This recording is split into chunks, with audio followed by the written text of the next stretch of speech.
అయోధ్యలో ఒక అతను ఉండేవాడు. సో తను చాలా బద్ధకంగా ఉన్నాడనమాట, చాలా లేజీ. సో ఎల్లప్పుడు తను భోజనం తినుకోవాలి, భోజనం తినాలి, పడుకోవాలి, పని ఏం చేసేవాడు కాదు. సో మొత్తం మీద ఆ ఇంట్లో ఉన్న వాళ్ళందరికీ విసుకొచ్చేసి, బాబు నువ్వు ఏదైనా ఆశ్రమం జాయిన్ అయిపో, ఎలాగో ఇంట్లో ఏం పని చేయట్లేదు, మాకు నీతో బెజార్ వచ్చేసింది. సో మొత్తం మీద తను అనుకున్నాడు, సరే అయితే నేను ఏదో ఒక ఆశ్రమం జాయిన్ అయిపోతాను ఎందుకు అని. తను వెతుకుంటున్నాడు అయోధ్యలో ఏ ఆశ్రమం జాయిన్ అవ్వాలి ఎక్కడికైనా. మొత్తం మీద ఒక ఆశ్రమంలో తను ఏం గమనించాడంటే, ఓ గురుగారు ఉన్నారు. ఆ గురుగారు చాలా లావుగా ఉన్నారనమాట. తను అనుకున్నాడు, ఈ గురుగారు బాగున్నారు, లావుగా ఉన్నారు, బహుశా ఈ ఆశ్రమంలో మంచి భోజనం పెడుతున్నారు, ఇక్కడ జాయిన్ అయిపోతే బాగుంది. కొంతసేపు తర్వాత గురుగారు శిష్యులు వచ్చారు, వాళ్ళు కూడా లావుగా ఉన్నారు. తనకి కన్ఫర్మ్ అయిపోయింది, ఇది బాగుందండి, ఇక్కడ నేను జాయిన్ అవుతాను, భోజనం బాగా పెడతారని. వెళ్ళాడు గురుగారి దగ్గర, నేను మీ ఆశ్రమం జాయిన్ అవుతాను, కానీ నాకు ఒకటే, భోజనం ఎన్నిసారి పెడతారు? సో గురుగారు అన్నారు 2 times. 2 times నాకు సరిపోతుంది, నాకు 3 times కావాలంటే గురుగారు అన్నారు, పొద్దున ఇస్తారు కదా, అదే నువ్వు మధ్యాహ్నంకు ఉంచు, ఏం ప్రాబ్లం లేదు. తనకి చాలా హ్యాపీ అనిపించింది, చాలా బాగుంది ఈ ఆశ్రమం, అసలు పొద్దున మధ్యాహ్నం సాయంత్రం తినాలి, భజన చేయాలి, గురుగారు ఏదో వాహిస్తూ ఉంటారు, అది వినాలి, ఆయన హ్యాపీ అయిపోతారు. 15 రోజులు గడిచిపోయింది, చాలా ఆనందంగా ఉంటున్నాడు. 15 రోజుల తర్వాత ఒకరోజు పొద్దున ఏం చూశాడంటే, వంట ఏం అవ్వట్లేదు, అక్కడ ఏం జరగట్లేదు, వంట గదిలో ఎవరు లేరు, అందరు ఏదో జపం చేస్తున్నారు. సో తన అడుగుతున్నాడు అందరికీ, ఏంటండి ఈరోజు ఏం వంట చెయ్యరండి? సో అప్పుడు వాళ్ళు చాలా కోపంతోనే, అవే ఈరోజు ఏకాదశి. ఏకాదశియా అంటే నాకెవరు చెప్పలేడండి, ఏకాదశి అంటే ఏంటి తెలియదా, ఏకాదశి అంటే ఈరోజు భోజనం ఉండదు అని. అప్పుడు తను చాలా కోపం అయిపోయాయి, ముందు చెప్పవలసింది, అలాంటి భోజనం నేను ఇంకేదో ఆశ్రమం చూసుకుంటా. బాబు నువ్వు ఏ ఆశ్రమం వెళ్ళినా ఏకాదశి రోజు తినకూడదు. అప్పుడు తిన్నంగా ఆయన గురుగారి దగ్గరికి వెళ్ళిపోయారు, గురుగారు నన్ను కాపాడండి, నేను ఏకాదశి అయితే చేయలేను, ఒకవేళ నా చేత ఏకాదశి చేయించారనుకోండి, నేను ద్వాదశి చూడలేను, నేను పోతాను, నాకు ప్రసాదం అయితే కావాలి, ఇంకే పని చేయమంటే చేస్తాను, కానీ భోజనం లేకుంటే నేను ఉండలేనని. సో గురుగారు అన్నారు, బాబు నీ గురించి అయితే ప్రత్యేకంగా వంట చేయడం అవ్వదు, అయితే ఒక పని చేసుకో, అటు చూడ కొండ ఉంది కదా, కొండ పక్కన చెరువు ఉంది కదా, అక్కడికి వెళ్ళి నువ్వు వంట చేసుకొని నువ్వు తిను, కావాలంటే మేము సౌకర్యాలు ఇస్తాము. సో గురుగారు స్టోర్ మేనేజర్ చెప్పారు, తనకు 1 kg ఆట, 1 kg రైస్, 1 kg దాలు అన్ని ఇచ్చేయని. తను అన్ని తీసుకుని వెళ్తున్నారు. గురుగారు అన్నారు, ఒకటి మాత్రం జాగ్రత్త, నువ్వు ఏది వంట చేసినా భగవంతుడికి నైవేద్యం పెట్టాలి.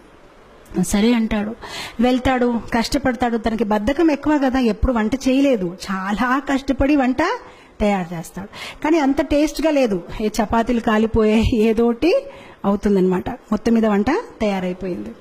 సో వంట తయారైనప్పటికీ తులసి ఆకలి వెతుకున్నాడు, తులసి ఆకు పెట్టాడు, భగవంతుడికి పిలుస్తున్నాడు, కానీ భగవంతుడు రావట్లేదు. సో అప్పుడు తను చక్కగా ఒక పాట పాడతారనమాట. సో చెప్తాడు, प्रभु राम आइए, राजा राम आइए, मेरे भोजन को भोग लगाइए, प्रभु राम आइए, राजा राम आइए, मेरे भोजन को भोग लगाइए. చాలా ప్రేమతో పాడుతున్నా, రాజారాం ప్రభురాం రండి, నేను భోజనం తయారు చేశాను, మీరు వచ్చి స్వీకరించండి. భగవంతుడు రావట్లేదు. తను ఆలోచించాడు, ఎందుకు అంటే తనకేమనిపిస్తుందంటే భగవంతుడు స్వయంగా వస్తాడు. ఇప్పుడు మనకైతే అర్థమైపోయింది, మనం ఏదో యాంత్రికంగా పెడతాము, కానీ భగవంతుడు స్వయంగా వచ్చి తీసుకోవడం అనేది లేదు. కానీ తను చాలా అమాయకుడు, తను అనుకుంటాడు నిజంగా స్వామి వస్తారేమో, స్వీకరిస్తారేమో అని తను వెయిట్ చేస్తున్నారు, కానీ భగవంతుడు రావట్లేదు. అప్పుడు తను ఆలోచిస్తానమాట, తనకు ఒక ఐడియా వస్తుంది, ఓహో ఎందుకు భగవంతుడు రావట్లేదంటే, గుడిలో అయితే రాజభోగం, పకోడీలు, పూరీలు, పాయసము అన్ని తయారు చేస్తారు, నేనేదో సింపుల్ గా రైస్ దాల్ తయారు చేస్తాను, అందుకోసం రావట్లేదేమో అని. సో అప్పుడు తను భగవంతుడికి వాదిస్తారనమాట. తను భగవంతుడితో అంటారు, భూల్ కరోగే యది తజ్ దోగే భోజన రూఖా సూఖా, एकादशी आज मंदिर में है, बैठे रहोगे भूखे, राजा राम आइए, प्रभु राम आइए, मेरे भोजन को भोग धराइए. సో తను అంటాడు, బహుశా మీరు అనుకుంటున్నారు ఇతని దగ్గర ఎందుకు వెళ్ళాలి, నేను చక్కగా గుడికి వెళ్ళి అక్కడ పూరీలు పకోడాలు తింటాను, కానీ తప్పు చేస్తున్నారు, గుడిలో ఏకాదశి ఉంది, ఆకలిగా కూర్చుంటారు, ఏమీ దొరకదు, కనీసం నేను ఎంతో కొంత పెడుతున్నాను, వచ్చి తీసుకోండి, అది కూడా మిగలదు అని. ఎప్పుడైతే ఇలా పాడడం మొదలు పెట్టారు భగవంతుడు నవ్వు వస్తుంది. సో భగవంతుడు సీతామాతతో అన్నారు, సరే రా తినేసి వద్దామని. సో సీతామాతని తీసుకుని భగవంతుడు వెళ్తారనమాట అక్కడ నైవేద్యం తీసుకోవడానికి. ఎప్పుడైతే భగవంతుడు వస్తారో తను భగవంతుని చూసి ఆనందించడు. తను సీతామాత వైపు చూసి ప్రసాదం వైపు చూస్తాడు, సీతామాత వైపు చూసి ప్రసాదం వైపు చూస్తాడు. తను ఆలోచిస్తాడు, నేను ఒక్కరిని పిలిస్తే ఇద్దరు వచ్చేసారేంటి. సో ప్రసాదం వైపు సీతామాత, ప్రసాదం అప్పుడు శ్రీరాముడు అడుగుతారనమాట, నీకు ఆనందంగా లేదు? ఆనందంగానే ఉందండి, రండి కూర్చోండి అంటాడనమాట. మనసులో ఆలోచిస్తారనమాట, ఒక్కరిని పిలిస్తే ఇద్దరు వచ్చారు, సరిపోదేమో భోజనము, నాకు వీళ్ళు ఏకాదశి చేపించే ఉంటారేమో ఈరోజు అని. సో మొత్తం మీద భోజనం పెడతారు, వాళ్ళిద్దరు తింటారు, హ్యాపీగా వెళ్ళిపోతారు, తిని ఏకాదశి చేసుకుంటారు. ఎందుకంటే ఇంకేం మిగిలేదు. ఇంకో 15 రోజులు గడిచిపోతాయి, మళ్ళీ ఏకాదశి వస్తుంది. ఈసారి తన గురుగారికి చెప్తాడనమాట, గురుగారు 1 కేజీ ఆట సరిపోవట్లేదు, 2 భగవాన్లు వస్తున్నారు, మీరు 1 భగవాన్ 2 వస్తున్నారు, ఇంకా కొంచెం ఇవ్వండి. గురుగారు అనుకుంటారు, తిని కొంచెం లావుగా ఉన్నాడు కదా, భోజనం ఎక్కువ కావాలి, ఏం మాట్లాడుతున్నారు ఏంటో, సరే తీసుకువెళ్ళి ఇంకా కొంచెం ఆట, ఇంకా కొంచెం దాల్ అంటారు.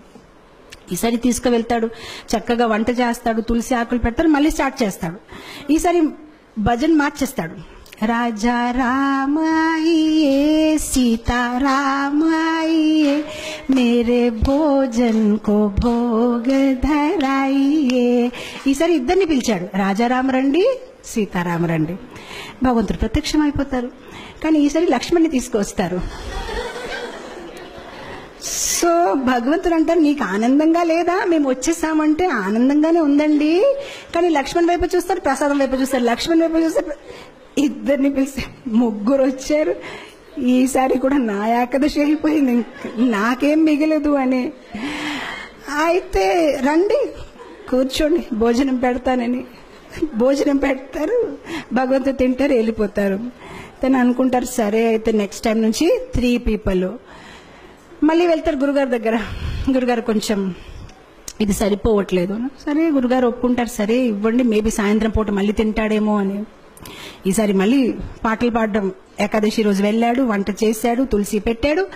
రాజా రామాయియే సీతారామాయియే లక్ష్మణ్ సాథ్ లాయియే మేరే భోజన్ కో భోగ్ ధరాయియే. వచ్చేస్తారు సీతారాం, లక్ష్మణ్ అండ్ హనుమాన్. ఇతను మళ్ళీ భోజనం వైపు చూస్తారు, హనుమాన్ వైపు చూస్తారు, భోజనం వైపు చూస్తారు, హనుమాన్ వైపు చూస్తారు. ఇదేం పద్ధతి కాదు, ఒక్కరు పిలిస్తే ఇద్దరు, ఇద్దరు పిలిస్తే ముగ్గురు, ముగ్గురు పిలిస్తే 4. శ్రీరాముడు మళ్ళీ అడుగుతారు, నీకు సంతోషంగా లేదు? చాలా సంతోషంగా ఉంది, రండి కూర్చోండి అంటాడు, భోజనం పెడతారు. ఈసారి ఎప్పుడైతే సీతారాం ప్రసాదం అన్ని తినేసి వెళ్ళిపోతున్నారు, అప్పుడు తను అడుగుతాడు, ఏమంటే ఏం అనుకోకపోతే నెక్స్ట్ టైం ఎంతమంది వస్తారండి? మీరు ముందు నుంచి చెప్తే నేను కొంచెం, అంటే నాకు 4 ఏకాదశులు అయిపోయాయి, కనీసం నేను కొంచెం ఎక్కువ తెచ్చేస్తానంటే శ్రీరాముడు ఏం చెప్పరు, నవ్వుతూ వెళ్ళిపోతారనమాట. తను ఆలోచిస్తారు, సరే నేను ఏదో ఒకటి చెయ్యాలి, ఎందుకంటే కుటుంబ సహితం వచ్చేస్తున్నారని. మనం మ్యారేజ్ కార్డులో కూడా 1 పెడితే 1 వస్తారు, కానీ ఇద్దరు, ఇదేంటి ఇలా ఉందని. తర్వాత ఏకాదశి రోజు మళ్ళీ గురుగారు చెప్తారు, నాకు 10 కేజీ ఆటలు కావాలి, 10 కేజీ రైస్ కావాలి. గురుగారు అనుకుంటారు, ఇదేదో ప్రాబ్లం ఉంది, బహుశా తను అమ్మేస్తున్నాడేమో, ఎంత ఎవరు తినలేరు, తప్పకుండా అమ్మేస్తున్నాడు. సో గురుగారు అంటారు శిష్యులతోనే, పర్వాలేదు తను అడిగింది ఇచ్చేయండి, తర్వాత మన పని చూద్దామని ఇచ్చేస్తారు. ఇప్పుడు గురుగారు అంటారు శిష్యులతోనే, మనం ఏం చేద్దామంటే కొంతసేపు తర్వాత వెనక వెళ్ళి చూద్దాం, ఎక్కడ అమ్ముతున్నారు, ఏ షాప్ లో వెళ్ళి అమ్ముతున్నాడు. ఈసారి వెళ్ళాడు, తను సామాన్లన్నీ దింపాడు, కానీ వంట చేయలేదు. వంట చేయకుండా పాటలు పాడడం మొదలు పెట్టారు. సీతారామాయియే రాజా రామాయియే లక్ష్మణ సాథ్ లాయియే హనుమాన్ లాయి మేరే భోజన్ కో భోగ ధరాయియే. వచ్చారు సీతారామ, లక్ష్మణ్, హనుమాన్, భరత్, శత్రుఘ్న, కౌశల్య, సుమిత్ర, కైకేయి, మొత్తం పరివార కుటుంబం అందరూ వచ్చేసారనమాట. సో అప్పుడు వచ్చేసి, బాబు మేము వచ్చేసామని. సో అతను అందరు లెక్క పెట్టుకుంటున్నారు, వచ్చారు, చాలా మంది వచ్చారు. సో ఇప్పుడు భగవంతుడు అన్నారు, ప్రసాదం ఎక్కడుంది? సో అప్పుడు తిని అన్నాడు, నేనెందుకు వంట చేయాలి, నేను చేస్తాను, మీరు తినేసి వెళ్ళిపోతాను, నాకేది మిగలదు, అదిగో అక్కడ ఉంది, మీరు వంట చేయండి, తినేసి వెళ్ళిపోండి, ఎలాగో నాకేమి దొరకదు, గత కొన్ని ఏకాదశి నుంచి నేను ఏకాదశి చేస్తున్నాను, అక్కడ ఉండి వంట చేసి తినేసి వెళ్ళిపోండి. ఇంకా తనకి కోపం వచ్చేసి చెట్టు కింద పడుకుంటాడు, ఇంక లాభం లేదు, వీళ్ళు ఎప్పుడు చెప్పినా మొత్తం కుటుంబం తీసుకు వచ్చేస్తారు. సో శ్రీరాముడు అంటారు సరే అయితే.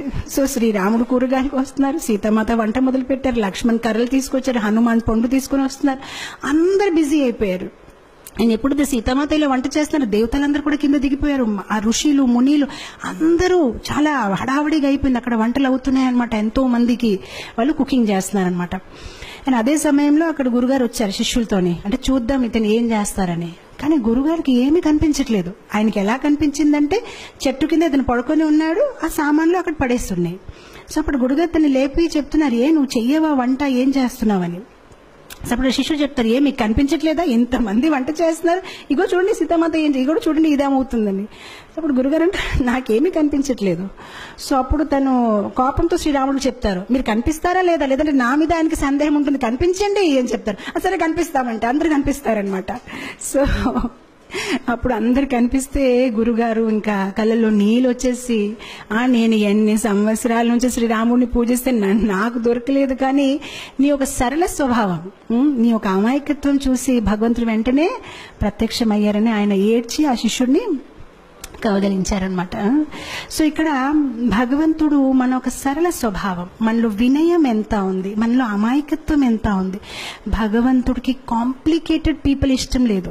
మనలో జ్ఞానం ఎక్కువ ఉంటే బహుశా భగవంతుడు నన్ను ఇష్టపడతారు అనేది కాదు, మనలో ప్రేమ ఎక్కువ ఉంటే భగవంతుడు మనని ఇష్టపడతారు.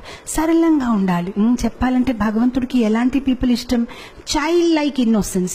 ఎవరిలో అయితే ఎక్కువ హిపోక్రసీ, ఎక్కువ ఆలోచనలు లేదు, చాలా సింపుల్ హార్టెడ్ ఉంటారు, అలాంటి వాళ్ళని భగవంతుడు ఇష్టపడతారు.